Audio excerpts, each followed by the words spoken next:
Adiala jail में Toshakhana 2 case की समाअत के मौके पर बानी से पीटीआई मुज़ाकराती कमेटी के रुकन सलमान अकरम राजा ने मुलाकात की। इस मौके पर बैरिस्टर अली जफर भी मौजूद थे। मुलाकात में हुकूमत से मुज़ाकरात से कबल मुमकिना हतमी मुशावरत की गई। मज़ीद जानेंगे डॉन न्यूज़ के नुमाइंदे ताहिर नसीर से। ताहिर, क्या तफसीलात हैं इस मुलाकात की?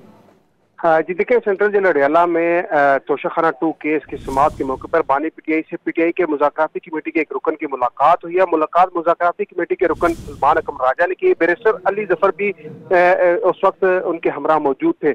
मुलाकात में हुकूमत से मुज़ाकरात से कबल मुमकिना हतमी मुशावरत की गई है। जो सलमान अकरम राजा ने गैर रस्मी गुफ्तगू की है उसमें उन्होंने कहा कि हम अपने मौक़िफ़ पर खड़े हैं, मुज़ाकरात की कामयाबी के लिए पूरी है। सलमान अकरम राजा और बैरिस्टर अली जफर अडियाला जेल से वापस इस्लामाबाद रवाना हो गए और उनकी जो मुलाकात है वो आज तोशाखाना 2 केस की समाअत थी। उस दौरान जो है मुज़ाकराती कमेटी के एक रुकन की मुलाकात हुई। ताहम मुशावरत के हवाले से बानी पीटीआई को आगाह किया गया है। जी, बहुत शुक्रिया ताहिर नसीर इन तफसीलात के लिए।